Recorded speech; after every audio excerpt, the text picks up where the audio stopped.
Hi, I'm Lauren and welcome to my craft room. Today I have two cards that I used using some Tim Holtz Sizzix dies, creating these really cute monster themed cards. I originally was going to make 3, but I will show you at the end why I couldn't. It's a really sad reason. But I did make 2. I made this Frankenstein card and I also made this zombie card. So follow along for these really simple put together cards. I'm just showing you the dies and how to put all the pieces together, and then creating these, again, simple Halloween cards that I think are fun if you're making a bunch. I like to keep it cute but simple when I make more than one. So I hope you enjoy this process video and have a great day.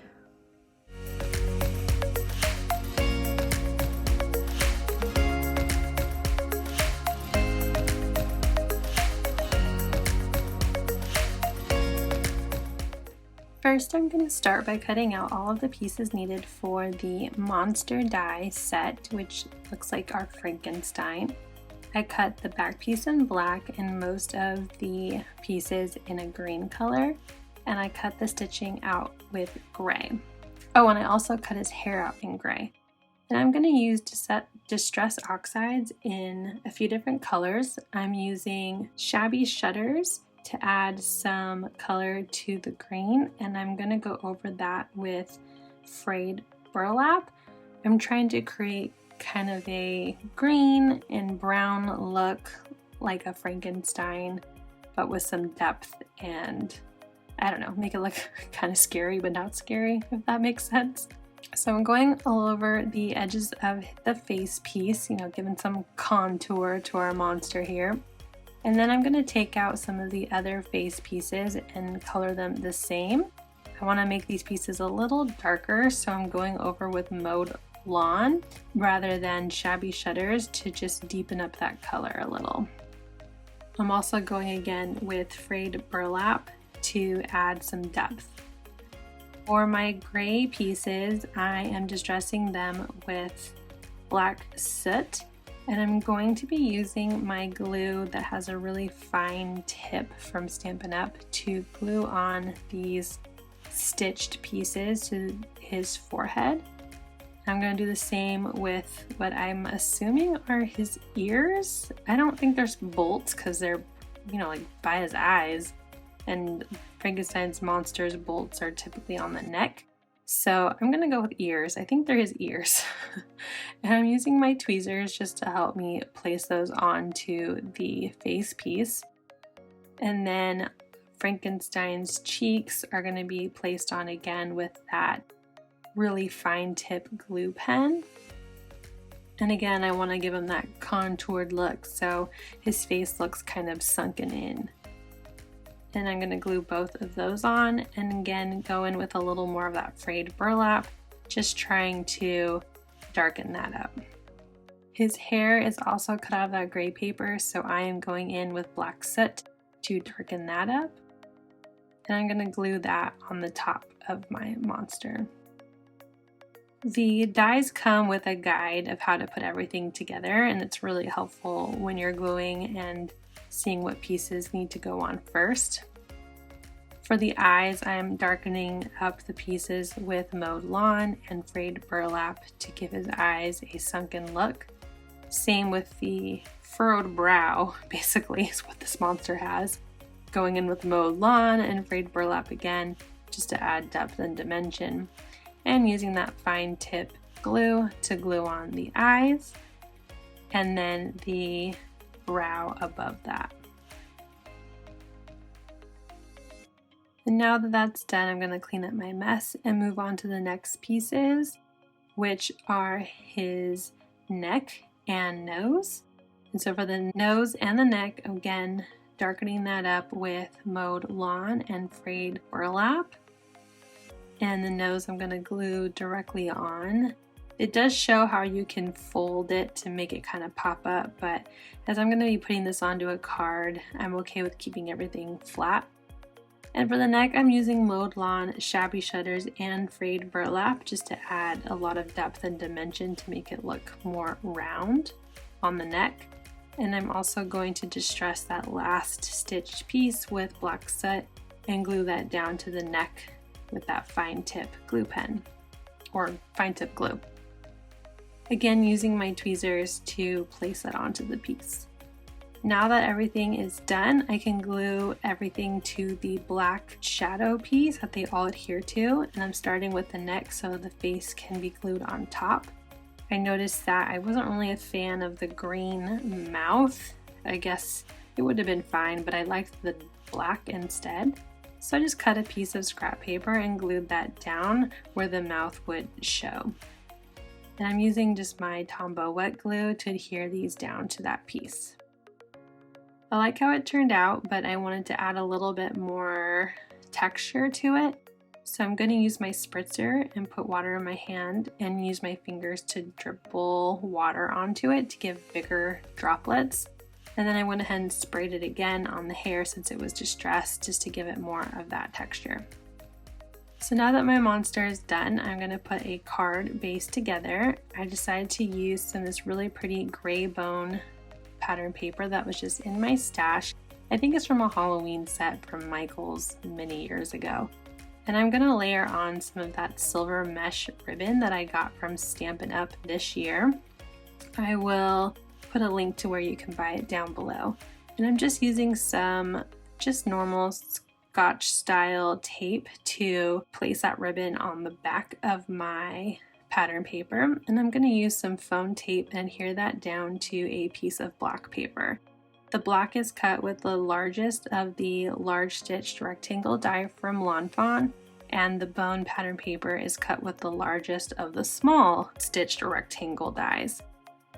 For the sentiment, I'm stamping in VersaMark Happy Halloween from the Booyah Fawn stamp set, and I'm using some white embossing powder to emboss that sentiment. I really like the look of the white embossed on black paper. I think it really helps the sentiment stand out. I'm using my paper trimmer to cut it down. I just want my sentiment to show and not have any excess of that black paper. I'm cutting it following the guide on my paper trimmer so it's just above, below, and to the sides of the words. Now that that's trimmed, I'm ready to adhere my monster and my sentiment down. I'm just going to use some dimensionals to pop up the Frankenstein monster to the center of the card. And I want to make sure it's nice and aligned, and then I'm going to use some of the smaller dimensionals to adhere the sentiment just below the monster's neck. I liked how it was simple, but I wanted to add some more shimmer to the card, so I'm using this batch of sequins that I've had in my stash for some time. I think my mom probably gave them to me. They might have been a buy at just a craft store. And I'm using my jewel picker to place the sequins in different spots around the card. It's this really pretty, like olive green, shimmery metallic olive green sequin. It's really pretty. So I'm using my jewel picker along with my wet glue and placing those sequins around the monster. I went with the rule of odds and did 5 sequins. I also have these really pretty black jewels from Stampin' Up! I believe last year or the year before. And I store them with my Halloween, so they don't get used as often as they probably should. And I'm using these small, medium small sized of the jewels, and I'm placing them in the center of the sequins. And I had a really hard time with this first one getting it on there. I don't know what was going on, but I finally get it placed in the center, and I go around with the rest of them, and I decided to just use my fingers and get them on there. For some reason, squeezing them with the tweezers was just too difficult, so I'm just placing them on the center there, and I add just a little bit more to the card and to the sequins. I liked how it turned out, and I'm going to glue it onto a white card base. I don't have strong enough black paper, so I'm using this white, and you can't really tell it's a white card base until you open it because of that black sized cardstock on the back. It was trimmed to be the size of an A2 card using those Fawn dies. Now I'm going to take my Wink of Stella in clear and just add some shimmer in various spots on my monster. And that's the final card. So I'm also going to make a zombie. So here I am cutting out all the pieces. I'm making the back piece red, his face in green, the different hair pieces and eyes in black, the gum in pink, and the teeth in off-white and cream, and also a part of the brain in also red, and a bone in gray. There's a lot of pieces. The eye pieces in white, and the rest of the skin pieces in brown. There's a lot. There's a lot in this die. So I'm distressing all of my black hair pieces as well as the eye piece in black soot just to add a little bit more texture to those pieces. I'm going to use frayed burlap again on the edge of the green zombie piece. I want to add some depth to it, and I still want my zombie to look like he has some skin color. So on those brown pieces, I'm going to go in with Mowed lawn to kind of be the opposite of what I colored the face, just to add some dimension and different color pieces with it still looking like it's the same skin.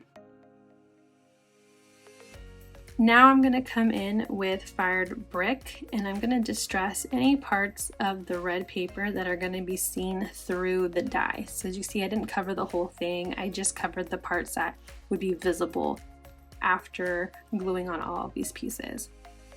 So I glue on the hair, and I realized that I didn't need to put glue on the top part of the hair because I'm just gluing it to the green face. So I'm just using my distress ink pad here to hold up my die cut so that the glue doesn't get stuck to my glass mat. And I glue on the eyebrows, I glue on the eye piece, I'm gluing on the cheeks, and I will glue on the nose. Again, I like the contrast of the brown and green, so it still looks like skin, but I guess zombie infected skin with that green and brown. And I glued that little red sliver to where the brain is going to be showing through, and I'm going to glue on the white eyeball with the black as well to kind of make his eye look a little crazy. And then the white piece on the other eye coming through that swollen eye. Next, I'm going to work on the teeth, so I'm going to flip it over and glue on this little pink gum piece to the back side there. And I'm going to layer on the teeth in this off-white color. I figured zombies probably don't have sparkling white teeth. And this one little vanilla cardstock colored tooth. Figured zombies probably haven't been brushing their teeth and they're not going to be very shiny. Next, I'm going to glue on that gray bone onto the neck and that piece of skin that goes around the bone there on the bottom. And then I'm ready to glue on the front piece, zombie, to that red backing. And when you glue that on, you see the red shines through in the mouth, the brain, the eye, and the neck, which looks really cool. I really liked how it turned out. And I'm using another really cute pattern paper with flies. I figured that would be, flies and spiders, that would be suitable for a zombie. And I'm gluing this also to a white card base. Like I said, I need to get some thicker black cardstock. And I was going to make a third card using this cute vampire die set, but when I opened it, it was another Frankenstein monster. So here are 2 cards you can make with these awesome dies. I hope you enjoy it and try to make it yourself. Thanks for watching. Hit like and subscribe.